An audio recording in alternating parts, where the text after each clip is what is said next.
तर आज गुरुवारी थोडा वेगळा म्हणजे हिल वर्कआउटचा दिवस होता, त्यामुळे फार शोध घेतल्यानंतर मला आमच्या जवळपास असणारा डोंगर आमच्या कॉलेजपासून 7.5 किलोमीटर लांब सापडला होता. मग काय, सकाळी थोडं रोजच्यापेक्षा लवकर उठलो आणि सदाशिवगडाच्या दिशेने मी मार्गस्थ झालो होतो. आज मी माझ्यासोबत माझ्या एका ज्युनियरला सुद्धा सोबत घेतलं होतं.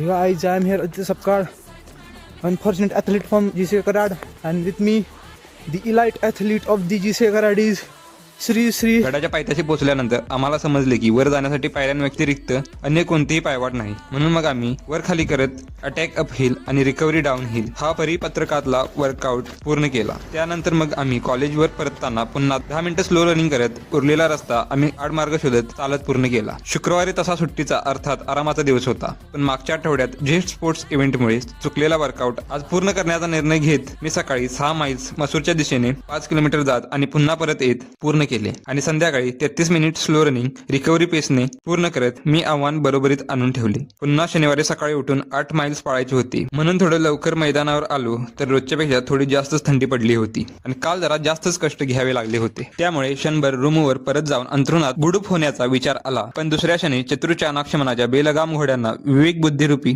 सारथ्याच्या सहाय्याने लगाम देत रथरूपी देहाला 8 माइल्स अर्थात 13 किलोमीटर धावण्याचा निष्ठुर आदेश देत मी रुळावर आणले होते. मग कालच्या व्यायामामुळे स्ट्रेचिंग आणि लुजनिंग करूनही अंग थोडं आखडलेलं असल्यामुळे मी 5.5च्या पेसनं 8 माइल्स पूर्ण केलं आणि लागलीच आमची फुटबॉलची सेमीफायनल असल्यामुळे तेथेही नकार देऊ शकलो नाही. रविवारी संध्याकाळी 5:30 वाजता खो खोची मॅच असल्या कारणाने 30 मिनिटाची रिकव्हरी रन मी संध्याकाळी धावण्याचा निर्णय घेतला होता. पण मॅच संपायला थोडा उशीर झाल्यामुळे मला काळोख्या अंधारातच अर्धा तास धावावं लागलं होतं. आता खो खोची मॅच खेळणार आणि मी जायबंदी नाही होणार सो क्वचितच माझ्यासोबत घडत असतं. त्यामुळे मी जायबंदी झालेल्या देहानिशी 5:30च्या पेस 30 मिनिट पळालो खरं, पण आल्यानंतर गार पाण्यानं आंघोळ करणं हीच एखाद्यासाठी दिव्य परीक्षा असते. पण मी ती हसत हसत पूर्ण करत मेसच्या दिशेने संध्याकाळच्या जेवणासाठी रवाना झालो होतो, जेथे की आज रविवार असल्या कारणानं डाळ भाताचं पक्वान होतं.